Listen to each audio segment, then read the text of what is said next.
안녕하세요. 앞광대가 납작한 얼굴인데 성형외과 와서 양악 수술을 추천해 주셨습니다. 그런데 양악은 하고 싶지가 않아서 보형물 생각 중인데 최대 몇 미리까지 높일 수 있나요?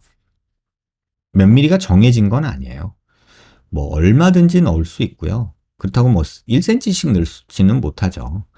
하지만 얼마든지 넣을 수는 있어요.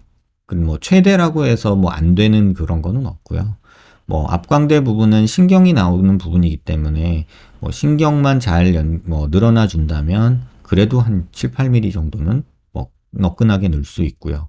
그랬던데 대부분은 5mm를 넘기지는 제가 잘 않아요. 6mm, 5mm 정도 선에서 대부분 멈춰요. 그 이유는 뭐냐면 앞광대나 이런 데는 너무 볼륨이 크면요. 굉장히 거부감이 들어요. 아까 그 보셨던 환자들, 우리 투표했잖아요. 근데 6대4 정도, 뭐 7대3 정도 되는 그런 비율에서 수술 전이 좋다고 얘기하시는 분들이 있잖아요. 그러니까 조금 과한 느낌. 지금 저 환자 같은 경우는 광대 수술하고 아직 붓기도 더 있어서 그런 것도 있는데, 그 조금 과한 느낌을 우리는 굉장히 거북스럽게 보는 그런 또 그 영역이 존재해요. 그래서 그런 분들도 존재하니 그런 것들에 대해서 너무 욕심 부리지 말아라. 내가 돈 들여서 수술하는데 본전 뽑아야지. 막 최대치 이렇게 생각하지 말고 수술은 모자른 듯 하는 게 적절한 거다라고 꼭 기억해 주셨으면 좋겠어요. 원장님 글 잘 보고 있습니다. 항상 도움받고 있어요. 윤곽 수술한 뒤 후회하고 너무 무서워서 하루하루가 피말리고 눈물이 나네요. 너무나 절박한 마음인지라 질문 답변 드립니다. 나이도 어리고 수술 후에 영양제 잘 챙겨 먹으면서 관리하고 있습니다. 잘 관리하면 광대 숙소수로 박리된 안면 유지인대가 다시 붓고 회복되기도 할까요? 그리고 박리되고 손상되었던 연부 조직이 이전과 최대한 가까운 상태로 붙을 수 없는지 궁금합니다. 환자분한테 말씀드리고 싶은 거 그냥 냉정하게 말씀드릴게요. 인터넷을 끊으시고요. 뭐 수술은 윤곽 무슨 카페 이런데 들락거리지 마세요. 그리고 안면 유지 인대라는 거 환자분이 어떻게 한다고 그게 더 잘 들러붙고 이러는 거 아니고요. 그 다음에 비타민, 마그네슘, 칼슘, 영양제 잘 챙겨 먹으면서 관리하고 있습니다. 먹는 것보다 중요한 게 운동입니다. 먹으면서 관리한다고 생각하지 마시고요. 그냥 보통 식사 잘 하시고 산책하고 가벼운 산책하고 러닝 정도 가볍게 하시는 거, 땀 흘리는 거 그런 거 하세요. 유산소 하세요.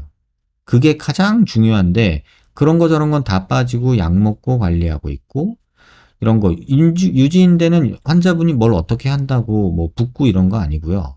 그리고 안면 유지인대 이거 뭐 끊어진다고 큰일 생기는 거 아닌데 인터넷 보면서 괜히 이런 글 보면서 무섭고 피말리고 눈물 나고 막 이러는 거예요.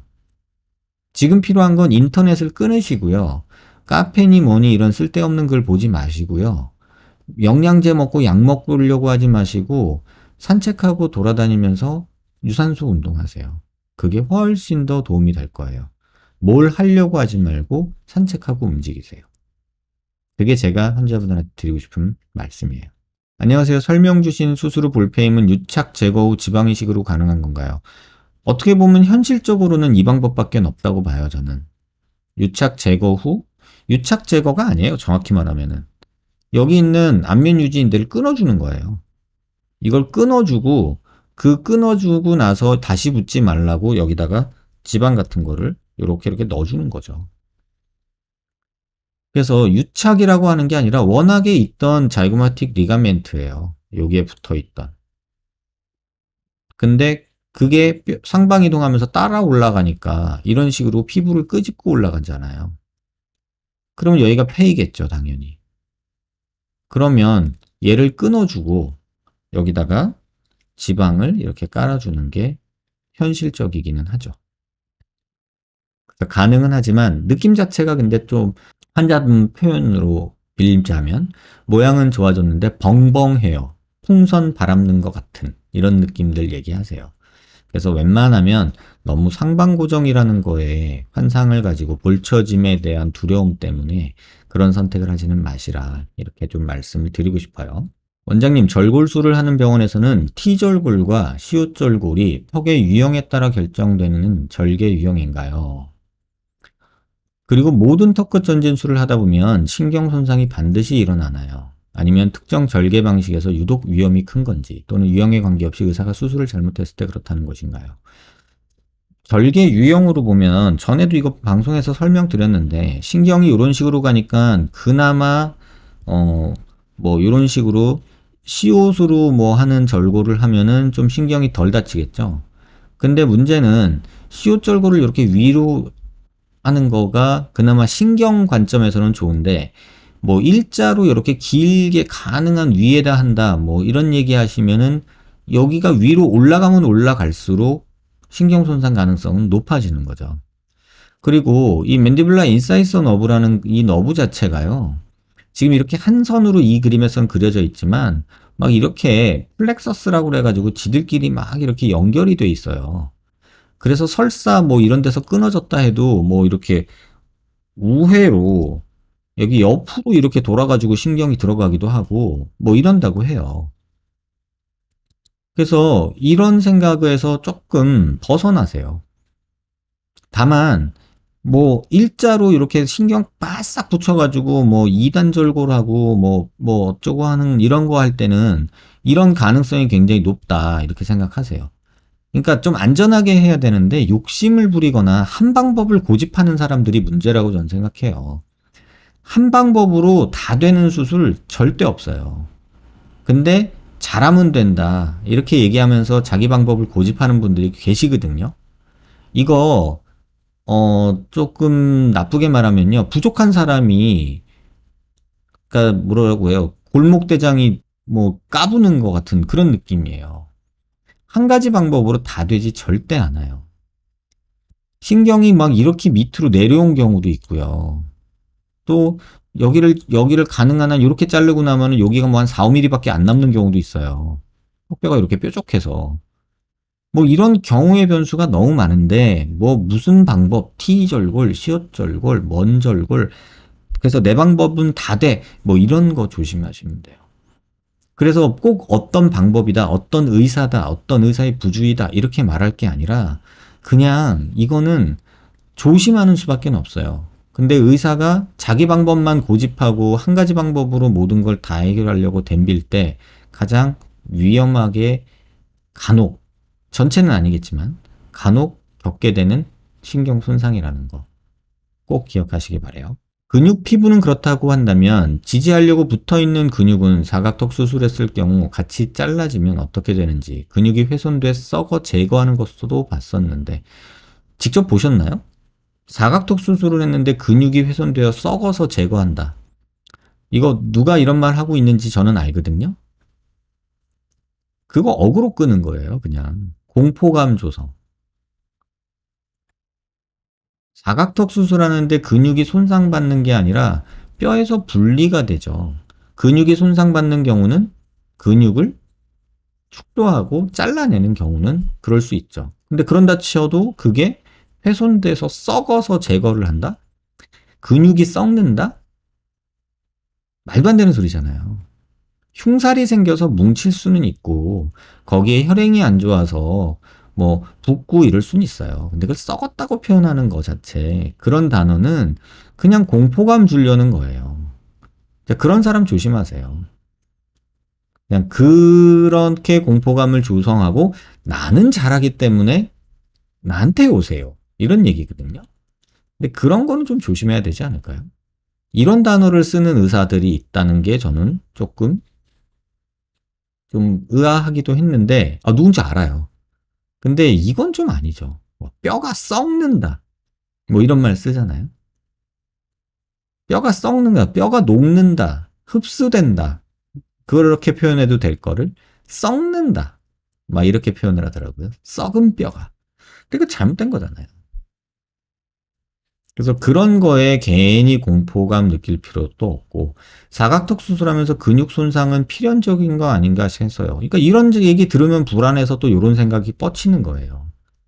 이거는 그냥 흔히들 말하는 인터넷 어그로. 백신 맞으면 유전자 변형이 생겨서 기형아가 탄생된다, 뭐 이런 얘기하는 거랑 똑같아요. 가능성이야 있겠지. 하지만 그게 의사가 할 소리는 아니잖아요. 일반인들이 걱정돼서 하는 소리면 뭐 그런가 보다 하지만 의사가 할 소리는 아니죠. 아무튼 그래서 이런 거는 너무 걱정하실 필요 없다. 이렇게 말씀을 드릴게요. 이거는 근육을 절제할 때, 절제하면 근육에선 피가 나요. 그럼 피가 나면 피가 언젠간 먹겠죠? 근데 피가 나면 피가 굳으면 우리가 먹을 때 먹는 선짓국처럼 돼요. 그러면 선짓국의 선지처럼 굳어요. 그러다가 한 2주가 지나면 그게 와인처럼 물로 변해요. 그러면서 찌익 하고 나오는 수가 생기거든요. 흡수가 되거나. 근데 그걸 보고 또 썩은 물 나왔다고 그래요. 그러면서 근육이 썩었다고 그러고. 이게 참 안타까워요. 그거는 그냥 선지같이 굳은 피가 리퀴팩션 돼가지고 흡수되는 과정에 있는 거예요.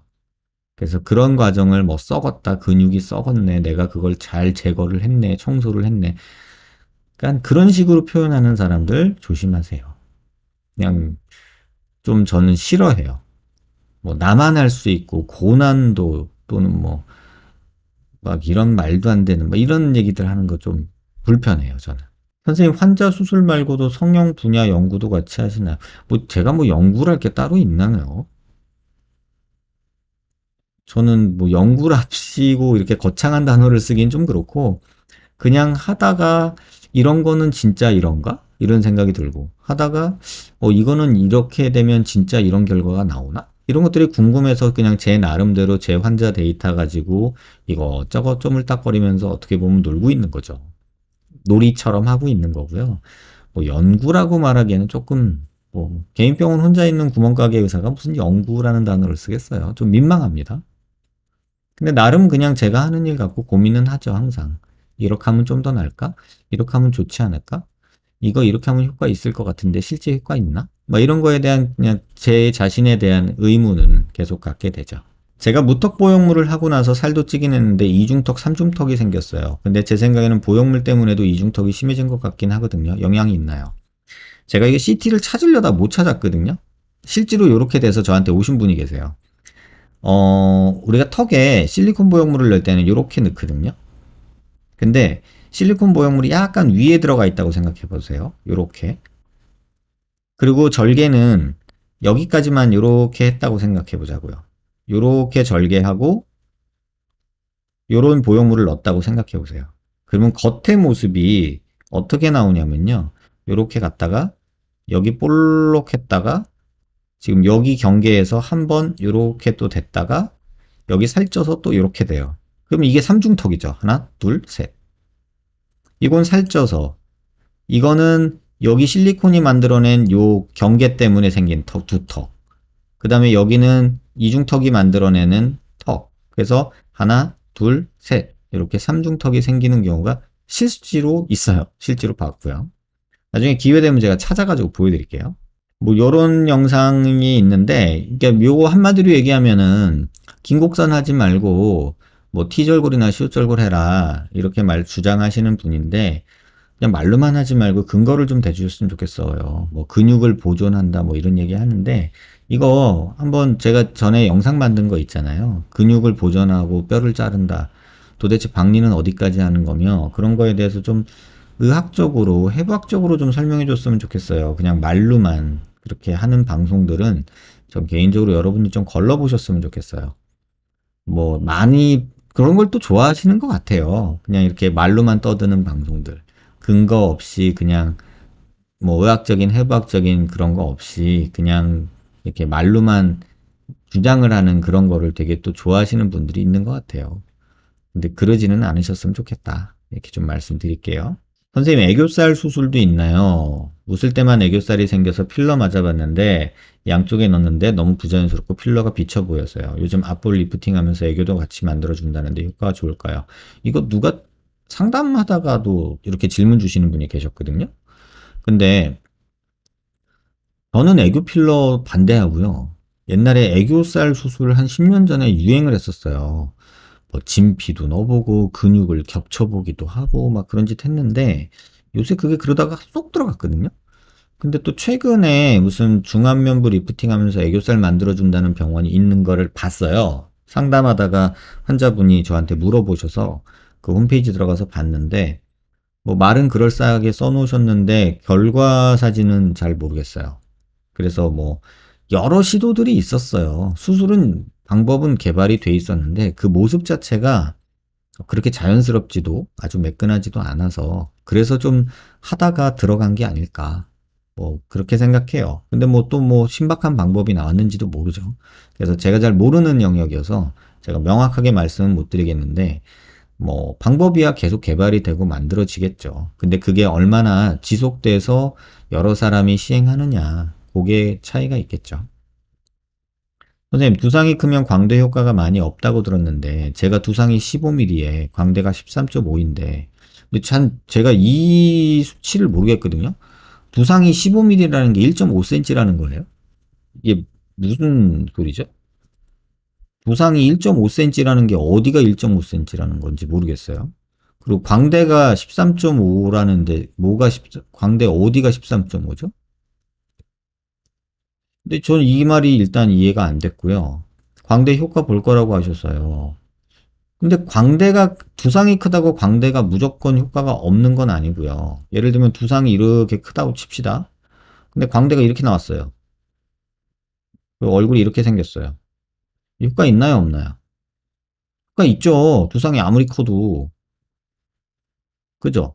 근데 두상이 이렇게 큰데 광대가 이렇게 나와 있어요. 그리고 얼굴이 이렇게 있어요. 이런 식으로. 이거 효과 없잖아요. 그림이 조금 마우스로 그리는 거라 좀 거시기 하긴 한데 요런 건 효과 있겠죠? 근데 요런 건 효과 없겠죠? 요런 차이죠. 그래서 뭔가를 말씀드리면 그거를 환자분들이 제일 문제가 1대1 매칭을 시킨다 그러잖아요. 두상이 크면 광대 효과가 없다. 일반적으로는 그렇죠. 근데 그것도 케바케죠. 광대 수술을 하는 데 있어서 체크포인트, 체크리스트를 제가 10개 정도 만들어 놓은 게 예전에 방송에서 한번 말씀드렸죠. 학교에 발표한다고 만들어 놓은 게 있는데 여러분 그거는 꼭 확인하세요. 광대 수술을 한다면. 두상도 그 10가지 중에 하나긴 하지만 그렇다고 절대적인 거는 아니에요. 모든 게 다 유기적으로 엮여 있는 거예요. 피부 관리로 문지르는 고주파는 흉살이 안 생긴다. 이거는 에너지도 낮고 온도만 올려주는 게 대부분이기 때문에 흉살은 생기지 않는다고 보시는 게 맞아요. 의학적 예우를 환자에게 솔직하게 말해야 하는 것도 의무인가요? 뭐 의무라고 하면 할 수도 있겠지만 솔직히 말하면 의학적 예우라는 게 의사가 100%다 아나요? 확률적으로 경험해서 대부분 이렇습니다라는 건데 그게 100% 맞기를 바라는 것도 틀린 얘기고요. 예를 들면 뭐 말기암 환자 뭐 한 달 정도 남은 것 같습니다 하신 분이 3년 정도 살았다고 생각해 보자고요. 한 두세 달 살 줄 알았는데 거짓말한 거예요? 또는 두세 달 살 줄 알았는데 일주일 만에 돌아가시는 분들도 계시거든요. 그러면 사기친 건가요? 그러니까 이런 거는 솔직히 뭐라고 판단하는 게 모르겠어요. 저는 솔직하게 말해야 하는 게 의무라고 생각은 할 수도 있는 입장이에요. 근데 예전에 제가 드라마에서 봤나? 그런 경우를 봤어요. 어머님이 계신데 어머님이 말기암이었어요. 근데 어, 가족들이 다 와가지고 어머니가 마음이 너무 약하셔서 암이라고 하시면 멘탈이 무너지시고 그냥 알아 누우실 것 같다. 그러니까는 그냥 위험이라고 해달라. 위암이었는데. 위험이라고 해달라. 그리고 저희는 저희대로 준비하겠다. 이렇게 가족들이 말리는 경우 있거든요. 그러면은 그때 당시에는 지금은 어떻게 돼야 되는지 모르겠는데 그때 당시에는 보호자들 의견 따라서 어머님한테 위험이라고 말을 했었어요. 벌써 2, 30년 전이니까. 근데 지금은 모르겠어요. 그렇게 말하면 환자가 나한테 거짓말했다고 의사한테 따질 수도 있는 세상이 돼버려서 뭐가 맞는지 모르겠어요. 근데 이런 법적인 판단 영역은 저도 잘 몰라요. 근데 제가 아는 상식선에서는 뭐 의무라고 해서 법적인 의무는 아니고 이걸 법적인 의무로 가타부타 가를 수 있는 영역도 아니고 모르겠어요. 이거는 뭐 변호사한테 물어보시는 게 맞을 것 같아요. 침샘이 큰 사람은 어떤 수술을 해야 하나요? 아무것도 하지 마세요. 현실적으로. 저는 솔직히 말하면 그렇습니다. 침샘, 귀밑샘이 아주 큰 경우에는요, 뭔 짓을 해도 얻을 게 별로 없는 것 같아요.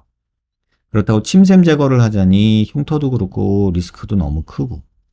그래서 침샘이 아주 큰 경우에는 그냥 다이어트 하시는 게 현실적으로 가장 좋지 않을까 이런 생각이 듭니다. 코수술 관련해서 여쭤볼 게 있어서요. 비개방으로 하면 흉터가 안 난다고 하는데 선생님에 비해서 다른 분들과 사실 비개방으로 코 수술해 주시는 분이 거의 없는 것 같아요. 이유는 하나입니다. 비개방으로는 코수술, 콧대는 할 수 있는데 코끝 작업하는데 한계가 좀 있어요. 근데 비개방 하시는 분 계시긴 해요. 근데 코끝을 만지거나 코 길이를 연장하거나 이런 작업을 하기에 비개방으로는 한계가 명확해서 개방을 선호하게 된 거예요. 막 딱 그거예요. 장점 단점이랄 것도 없고 비개방은 수술을 뭐 코끝 수술하는 데 있어서 제한적인 게 단점이고요. 흉터 안 남는 게 장점이고요. 개방은 흉터 조금 남을 수 있다는 게 단점이겠죠. 하지만 여러 작업들을 코끝을 만들기 위한 여러 작업들을 할 수 있다. 이게 장점이겠죠. 선생님 거상 수술한 지 3개월 됐는데 아직도 턱 부위가 많이 딱딱해요. 이거는 어떻게 풀어줘야 할까요? 고주파나 림프 마사지 해줘도 될까요? 고주파나 림프 마사지를 하셨어야 합니다. 해도 될까요가 아니라 하셔야 합니다. 궁금한 것이 안면 윤곽이랑 턱 라인 지방 흡입을 한 지 5개월 만에 미니 거상을 했는데 이게 수술 효과에 영향을 미칠까요? 턱 라인 지방 흡입을 하고 5개월 만에 미니 거상을 했다. 흉살이 풀릴 틈을 안 주는 거죠. 나을 틈을 안 주고 또 자극, 또 자극, 또 자극. 시간을 좀 두시고 계획적으로 수술을 하셔야 되는데 너무 급한 마음에 이것저것 막 때려 붓는 거죠. 그러니까 나을 시간을 좀 주시라고요. 나을 수 있는 여유 있는 시간을 좀 주셔야 되는데 그걸 안 주고 그냥 급한 마음에 막 하시면 안 돼요. 제발 부탁드려요. 그 급한 마음에 그렇게 수술하지 마시고 조금은 여유롭게 시간을 텀을 두고 충분히 나을 시간을 주고 그 다음에 다음 수술을 하더라도 계획을 하세요. 지금 윤곽이랑 지방흡입 5개월 만에 미니 거상한 거 조금 빠른데 뭐 영향을 미치냐라고 물어보면 그렇지는 않은 것 같아요. 그리고 윤곽이랑 지방흡입을 같이 하셨던 것 같아요. 그럼 5개월 텀이면은 그렇게 나쁜 건 아닌데 미니 거상은 아마도 지방흡입할 때 이 미니 거상이라는 게 또 말이 또 미니 거상이지 살만 잘라내는 경우도 있고 뭐 속에 지방흡입하는 경우도 있고 경우의 수가 너무 많아요. 그래서 미니 거상이 정확하게 뭔 거상인지도 모르기 때문에 뭐라고 말하기는 어려운데 지금 제가 볼 때는 미니 거상하면서 턱 부위를 안 건드렸을 가능성이 많은데 그러면 턱 부위가 지금 딱딱한 거는 이 턱 지방 흡입한 것 때문에 딱딱한 거지 미니 거상을 해서 딱딱한 건 아니다라고 볼 수 있겠어요. 제 생각은 그렇습니다. 선생님 안녕하세요. 유튜브 재밌게 보고 있어요. 질문 2가지 드리고 싶어서 댓글 남겨보아요. 쌍꺼풀 흉살이 심하지만 비절개 재수술을 진행할 예정이면 흉살 주사나 다이어트를 재수술 전후 언제 해주는 게 좋을까요? 제 생각인데요. 다이어트는 전에도 하고 후에도 하고 아무 때나 하시면 좋을 것 같고요. 흉살 주사는 수술 전에 맞으시는 게 오히려 낫다고 저는 생각을 합니다. 그리고 둘을 진행하지 않고 재수술 받을 때랑 진행하고 재수술 받을 때랑 결과가 달라질 수 있는지 큰 차이는 아닐 거라고 봐요. 근데 흉살 주사는 조금 맞고 하시는 게 조금 라인이 자연스럽게 접히는 맛이 있어서 도움이 되지 않을까라고 생각이 듭니다. 그리고 다이어트는 죽을 때까지 하는 겁니다. 원장님께 본시 수술 받은 환자입니다. 질문 있습니다. 질문에 앞서 일단 감사의 말씀 드립니다. H 전에도 다른 대학병원에서 상담을 받았지만 제가 원하는 방향의 디자인이랑 전혀 다른 방향으로 수술 상담이 되어서 수술을 취소하고 H에서 상담을 받았습니다. 성형수술이 처음이다 보니 개인 병원에 대한 의심이 굉장히 많았었고 수술 전날까지도 불안했습니다. 수술 후에 한 달간은 붓기가 너무 안 빠져서 저도 놀라고 주변 사람들도 얼굴이 이상해졌다며 직장 생활이 마스크 없으면 힘들 정도였습니다. 당시 심정으로는 병원 가서 화도 내고 내 얼굴 돌려달라며 욕하고 싶은 심정이었습니다만 스스로 다시 한번 생각해 봤습니다. 만약 대학병원에서 했어도 병원에 가서 의사 선생님한테 깽판을 칠 수 있었을까? 되려 대학병원이라는 이유 하나만으로 의사 선생님이 아닌 디자인을 잘못한 내 탓을 하지 않았을까? 이런 생각을 하니 개인 병원 또는 대학병원처럼 믿고 기다려보자는 생각이 들더라고요. 대학병원이 마음에 안 들어서 개인 병원을 선택한 것도 스스로 한 결정이니까 말이죠. 만약이라는 가정하에 대학병원에서 수술했다면 디자인이 마음에 들지 않아서 계속 병원을 들락날락하고 있었을 거란 생각을 하며 H성형외과 원장님께 감사 말씀을 드립니다. 이 글에 대해서 조금은 언급을 하고 싶어요. 솔직하게 말씀드릴게요. 저도 대학에 있었잖아요. 근데 그런 기관이 주는 안정감 분명히 있는 것 같아요. 환자들한테. 또 제가 대학에 있을 때 교수 명찰을, 교수직이라고 명찰을 달고 다녔거든요. 30대 중반쯤 됐을 때 그 명찰을 달고 다니는데 환자들이 저한테 다 교수님, 교수님 이렇게 말을 하는데 어깨 뽕 들어가더라고요. 그리고 뭔가 문제가 생기거나 조금 아쉬운 부분이 있어도 그냥 아유 조금 아쉽네요.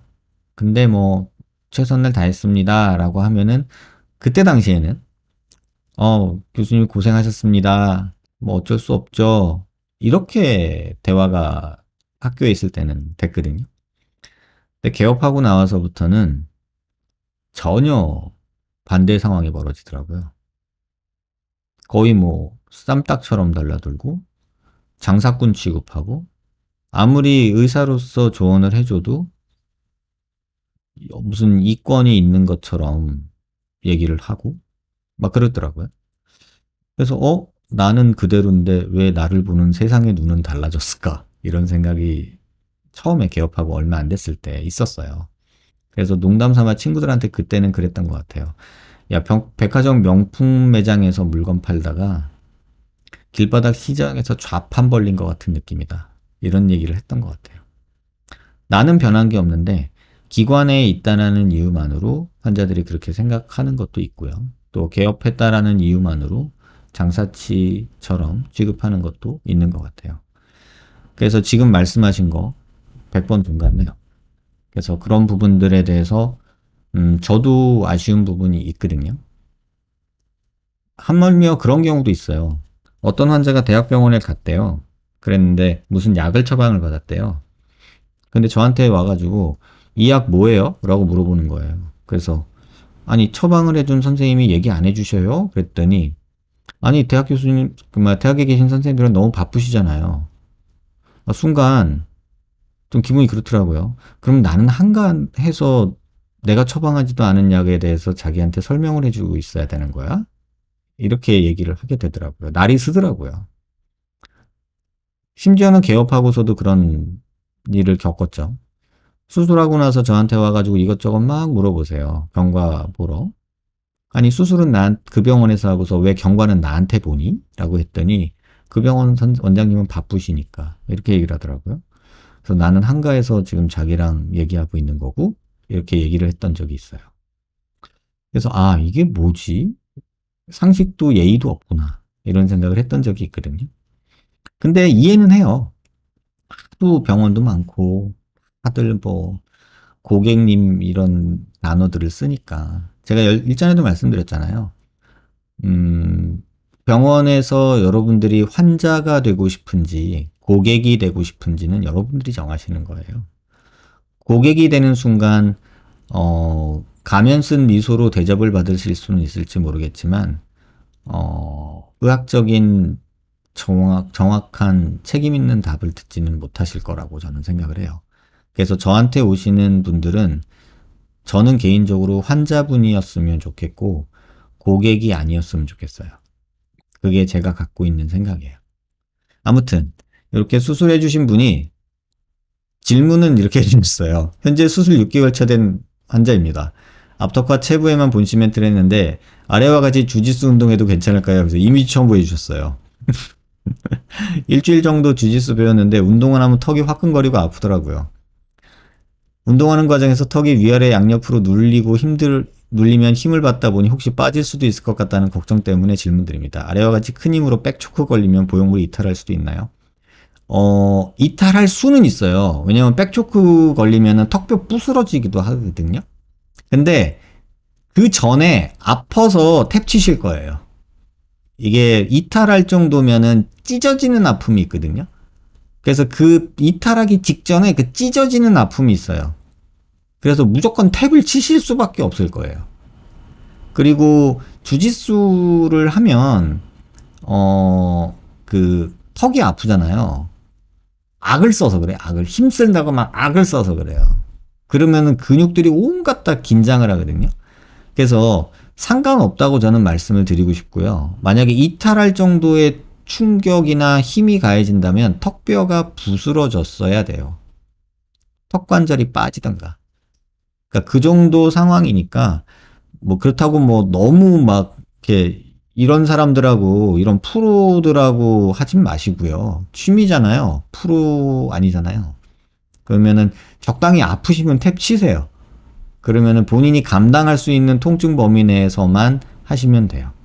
근데 막 그 아픈 걸 참아가면서 이겨보려고 탭도 안 치고 그러지는 마시라고요. 그렇게 답을 좀 드릴게요.